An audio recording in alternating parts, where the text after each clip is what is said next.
Welcome back to the Wednesday Project. This is Christina, and I'm glad you're here.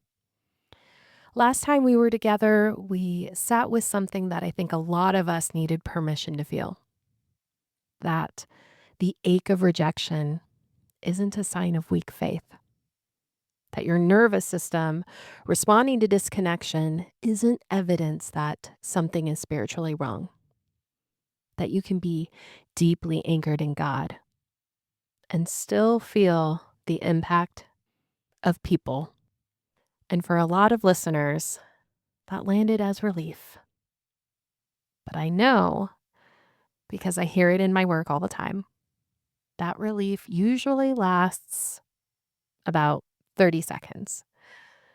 And then another question moves in right behind it. Okay, but then where's the line? If I let myself need people, am I making them too important? If connection matters this much to me, does that mean I've put something in a place that only God should occupy? At what point does attachment become idolatry? That's the question we're going to sit with today. And I want to start by saying something clearly before we go anywhere else. The fact that you're asking that question is not evidence that you're guilty of idolatry. It's evidence that you take your faith seriously, that you're paying attention, that you care about where your heart is placed. And that's actually a really good place to start. Most of us didn't arrive at this fear on our own. We were taught it, sometimes explicitly, in a sermon, a book, a conversation with a mentor who meant well, sometimes subtly, in the water of the Christian culture we were formed in.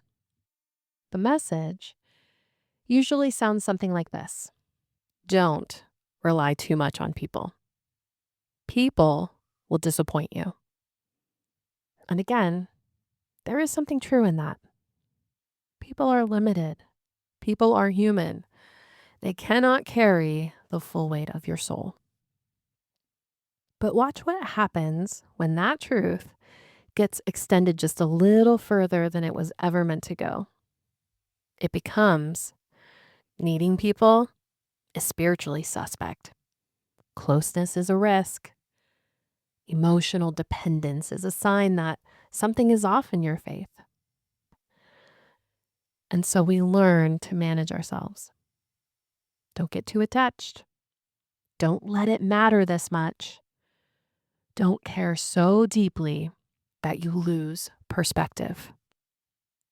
We spiritualize the distance. We call it contentment when sometimes it's just numbness. We call it trusting God when sometimes it's just fear of people. We call it independence when sometimes it's actually just loneliness. Wearing the right theological vocabulary.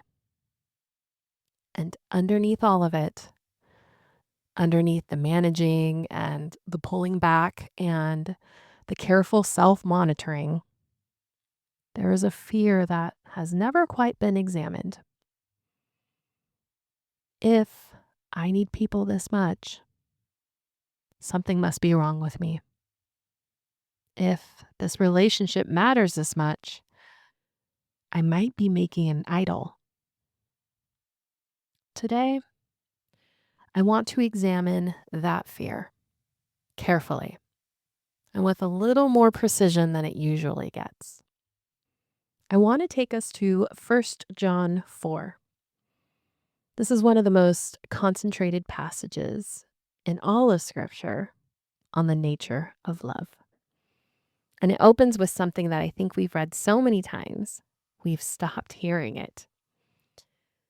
Beloved, let us love one another, for love is from God, and whoever loves has been born of God and knows God.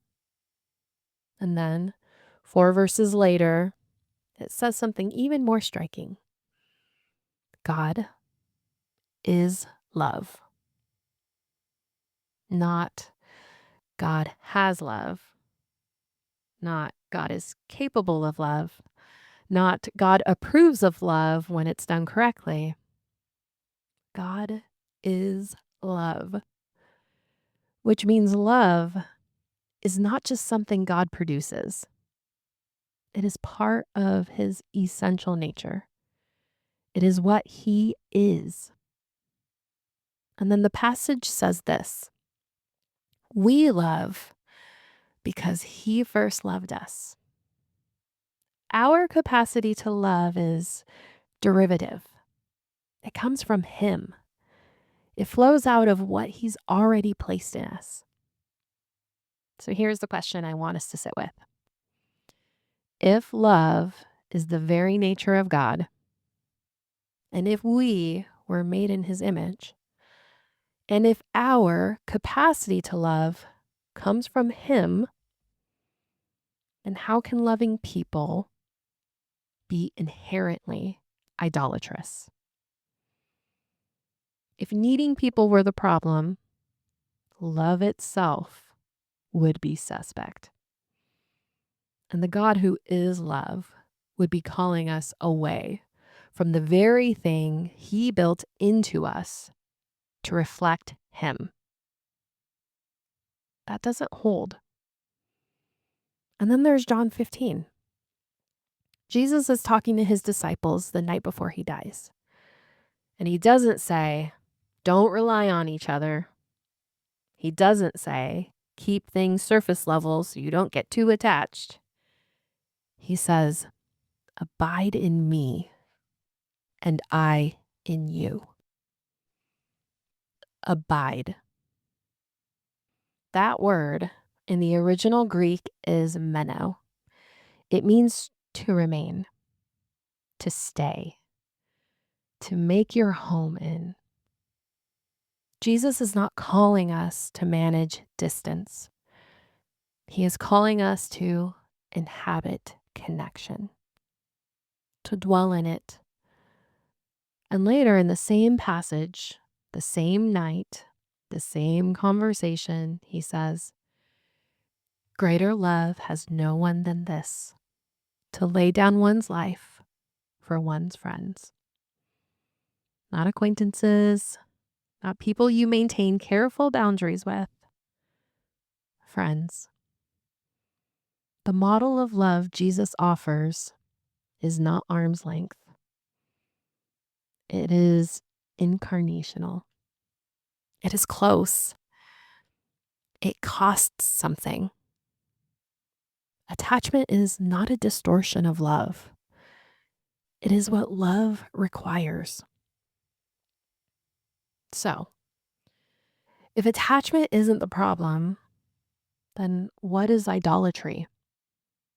Because I think we've been working with a definition that's too broad, one that has made us afraid of the wrong thing. In Ezekiel 14, God says something to the prophet that has always stayed with me.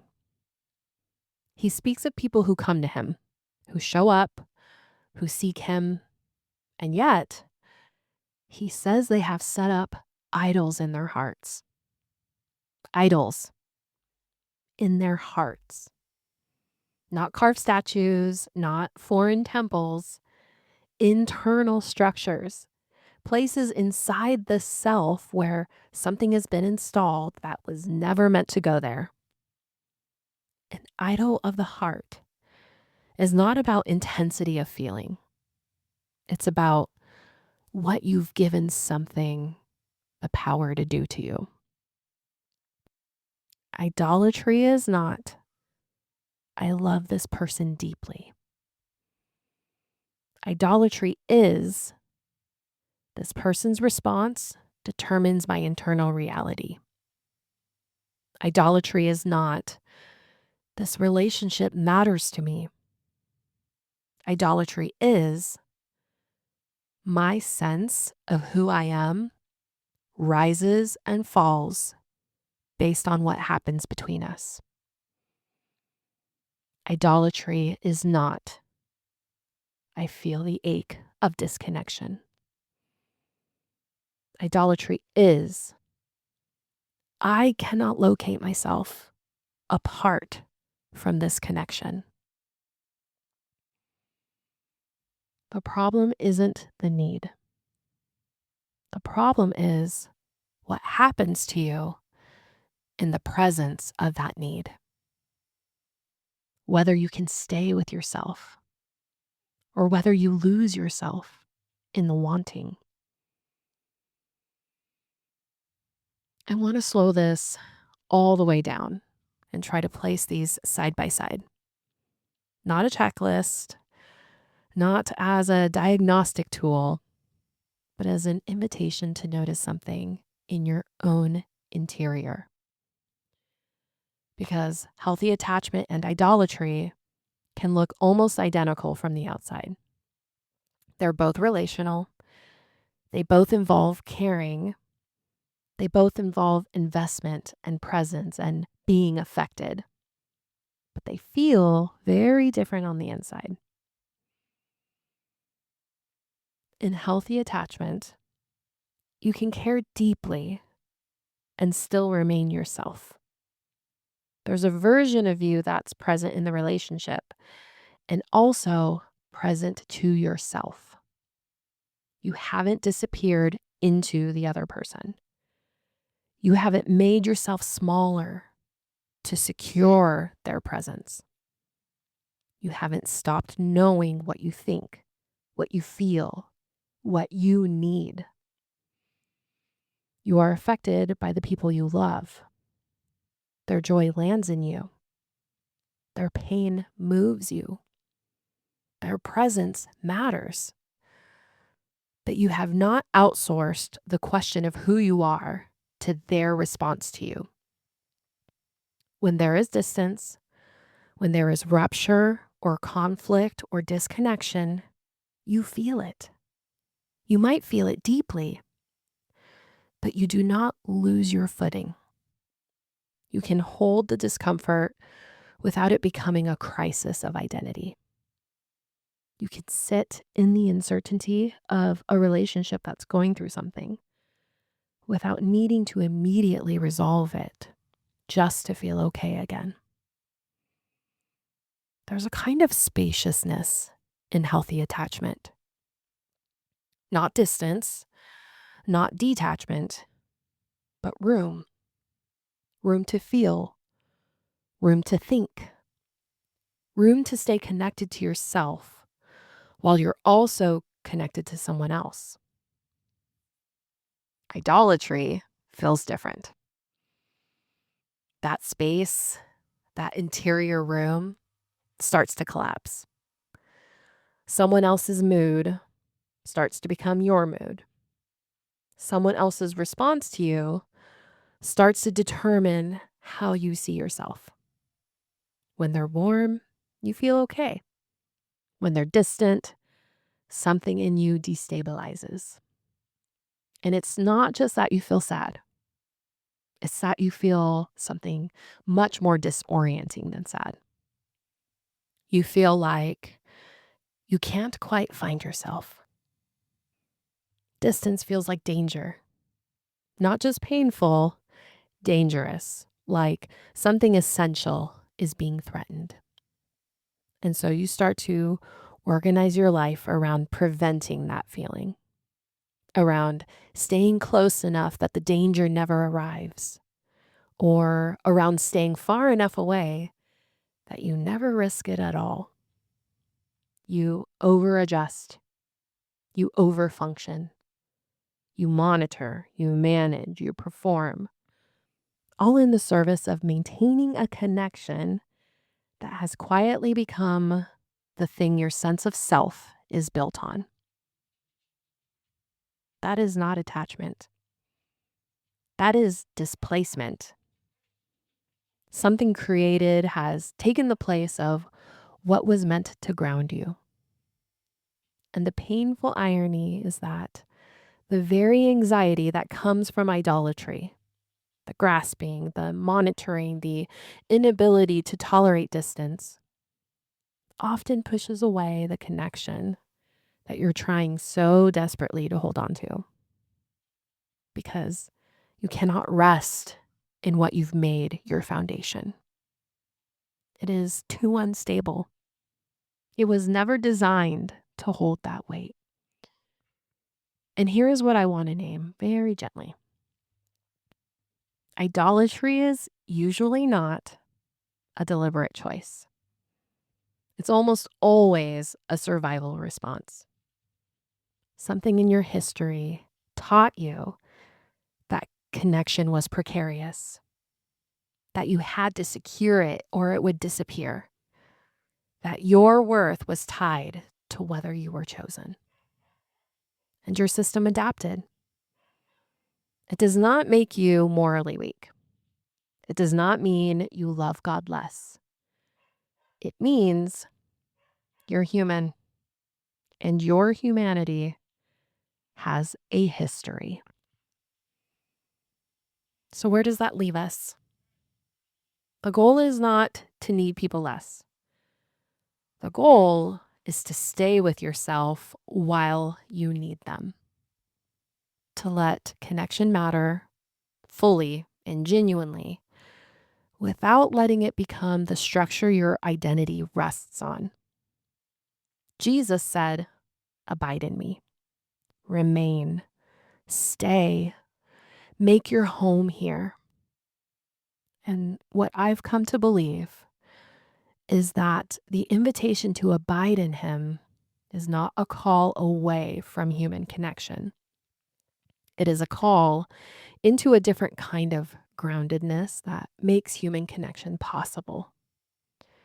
When you are rooted in him, when your identity is anchored in what he says about you and not in what people say about you or do with you or offer you, then you are free to actually love people, not use them, not to need them for something they cannot give, but to love them freely, openly, without the anxiety of someone whose identity depends on the outcome.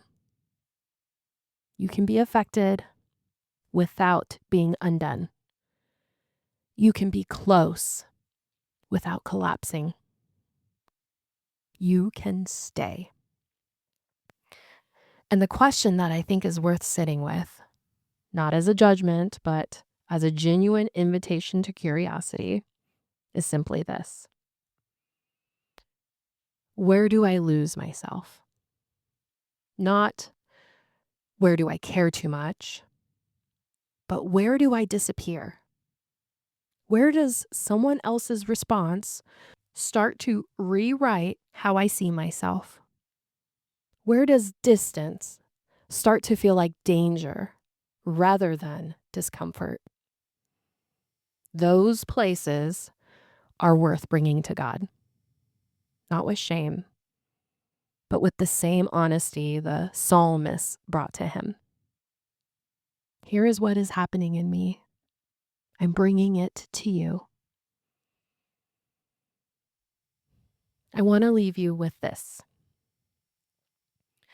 The question, am I making this an idol, is a good question.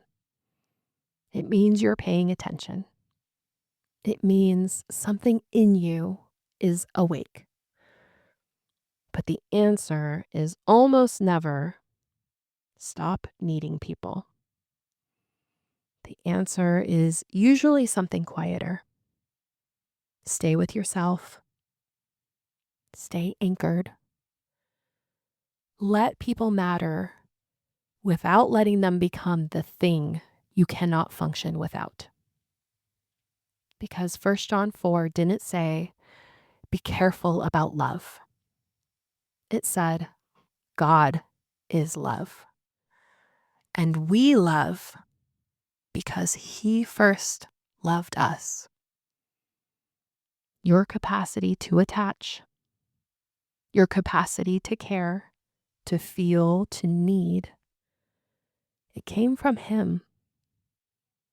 And the goal is not to return it to him, by feeling less.